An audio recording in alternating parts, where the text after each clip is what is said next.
le cri du cœur de Laura Smet, son papa lui manque tellement. Johnny Hallyday manque beaucoup à Laura Smet. Plus de 6 mois après la mort du taulier, il est toujours dans le cœur de sa fille, qui le fait savoir sur les réseaux sociaux. Cela fait déjà plus de 6 mois que Johnny Hallyday est mort.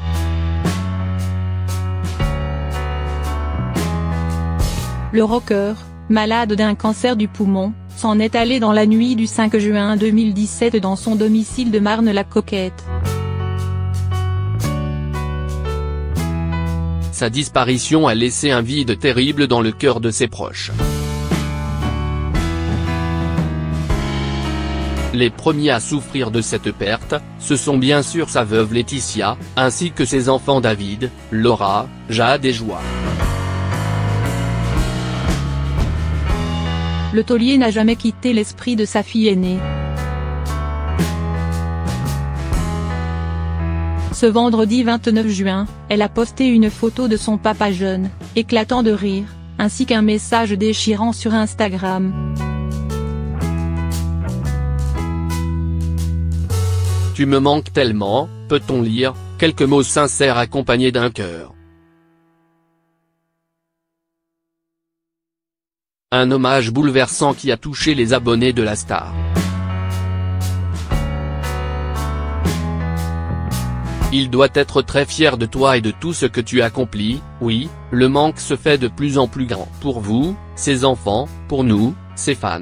Courage ma belle, Laura, c'est dur pour toi, je te comprends, courage, il te regarde de là-haut, courage Laura, j'ai une grosse pensée pour vous, à nous aussi il nous manque, ça fait un vide, peut-on notamment lire parmi les commentaires.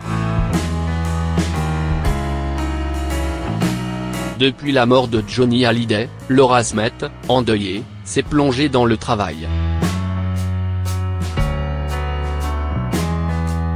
Elle est actuellement en pleine promotion de son court-métrage, Thomas, dans lequel elle a dirigé sa mère Nathalie Baye. Cette dernière s'est rendue jusqu'au Japon pour présenter l'œuvre de sa fille durant le festival du film français de Tokyo. Une famille toujours soudée dans la vie personnelle comme professionnelle. Biographie.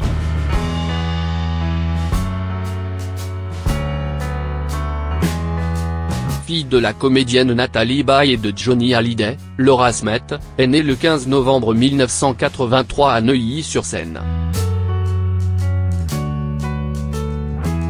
Elle arrête les études à 16 ans et suit les cours de comédie de Raymond Acquaviva. Alors qu'elle participe aux ateliers Émergence, elle est repérée à 19 ans par Olivier Assayas, qui la recommande à Xavier Giannoli pour son premier long métrage, Les corps impatients. L'actrice, qui n'hésite pas une seconde à raser sa longue chevelure pour incarner une jeune fille atteinte d'un cancer, se fait immédiatement remarquer, elle reçoit le prix Romy Schneider ainsi qu'une nomination au César du meilleur espoir en 2004. Elle enchaîne ensuite les rôles, Demoiselle d'honneur, de Claude Chabrol, 2004, ou L'heure zéro de Pascal Thomas, 2007.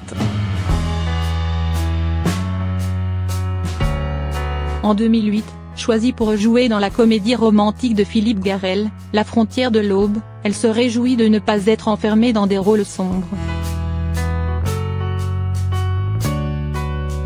Côté vie privée, elle a été la compagne de Frédéric Beigbeder, 2004-2006. En 2009, elle est la compagne de Julien Delajoux, le frère du neurochirurgien Stéphane Delajoux.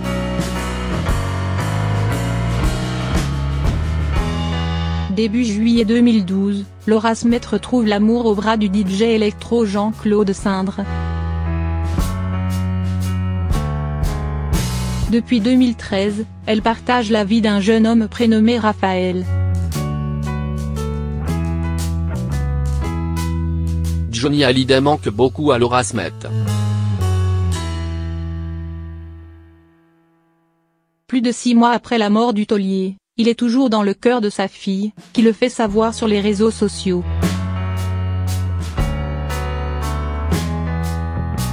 Cela fait déjà plus de 6 mois que Johnny Hallyday est mort.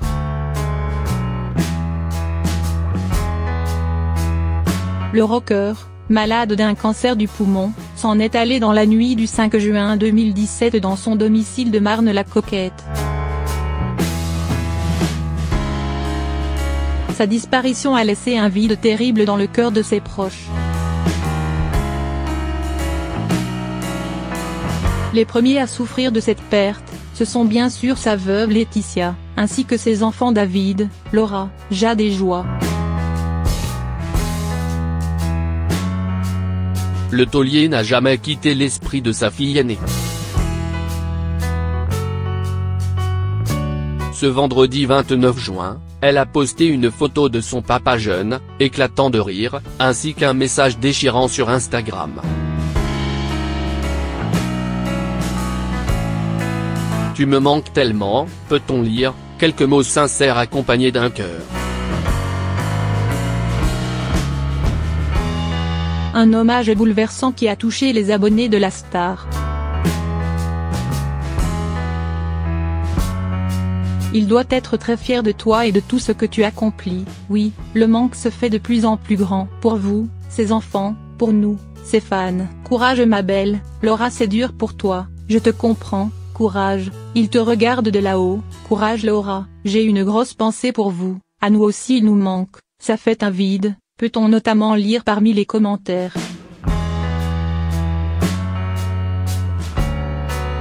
Depuis la mort de Johnny Hallyday, Laura Smet, endeuillée, s'est plongée dans le travail. Elle est actuellement en pleine promotion de son court-métrage, Thomas, dans lequel elle a dirigé sa mère Nathalie Baye. Cette dernière s'est rendue jusqu'au Japon pour présenter l'œuvre de sa fille durant le festival du film français de Tokyo.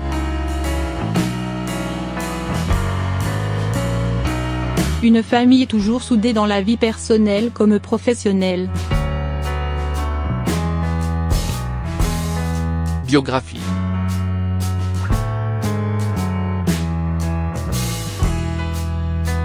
Jean-Philippe Smet de son vrai nom est né le 15 juin 1943 dans le 9e arrondissement de Paris.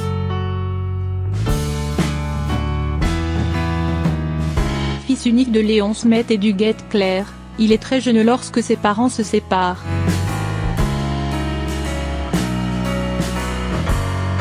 Sa mère, mannequin cabine, le confie alors à sa tante paternelle qui l'élève avec ses 2 filles, Desta et Maynon. Son enfance est marquée par de nombreux voyages à travers l'Europe, avec ses cousines, danseuses, qui se produisent en spectacle. Desta se marie avec un danseur américain, Lee Hallyday, qui devient une figure paternelle pour le petit garçon et qui le surnomme Johnny.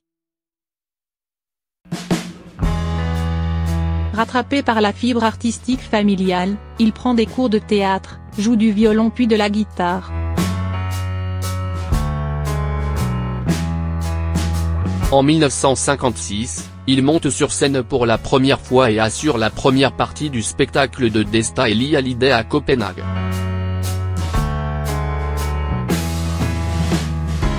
De retour à Paris, l'adolescent trouve sa voie à 14 ans lorsqu'il découvre un nouveau courant musical incarné par Elvis Presley. Signé par la maison de disques Vogue en 1960, il sort un 45 tours, T'aimer follement, sous le pseudonyme Johnny Hallyday. Il ne tarde pas à déclencher l'hystérie lors de ses performances sur scène qui sont sa marque de fabrique. Avec l'album Salut les copains, il devient le chanteur emblématique de la période yéyé. En 1963, la chanson L'idole des jeunes devient un tube.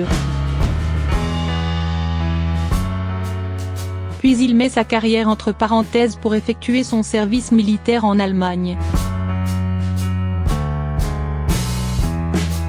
son retour est marqué par une nouvelle collaboration artistique, celle de Long Chris et la sortie de son deuxième album Johnny chante Hallyday. Le chanteur enchaîne les concerts à un rythme effréné et connaît quelques problèmes avec le fisc. Le 10 septembre 1966, il fait une tentative de suicide. Cet événement va inspirer la chanson Noir, c'est Noir qui est à nouveau un tube. Au cours des années 1970, Johnny Hallyday souhaite se diversifier et varier les registres.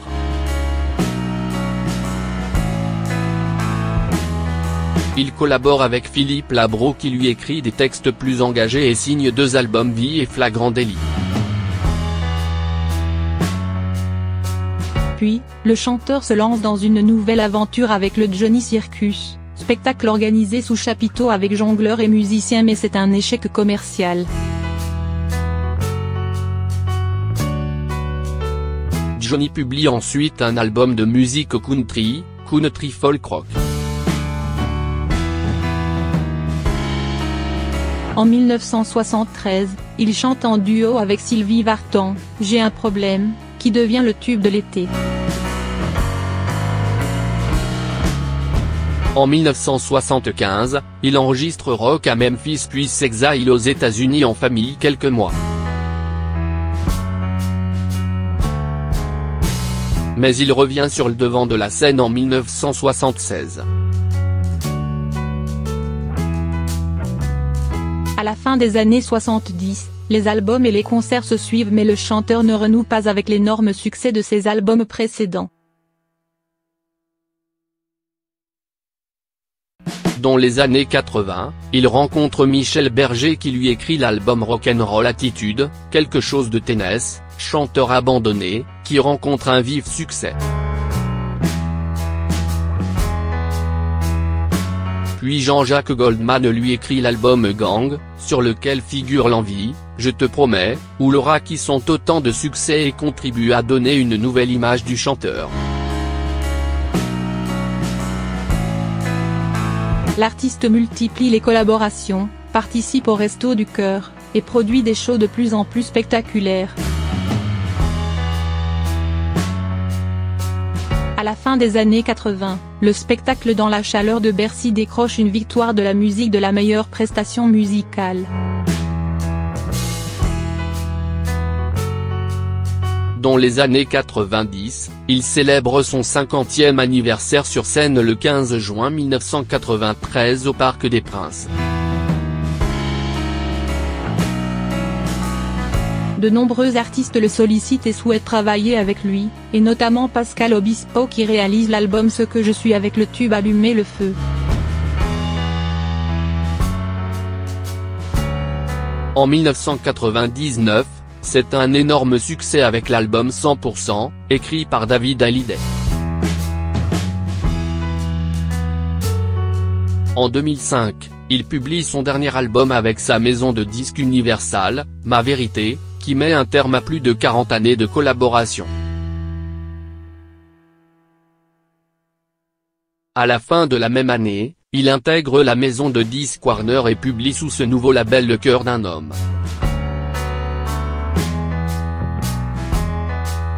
En mai 2009, Johnny Hallyday entame une nouvelle tournée baptisée Tour 66.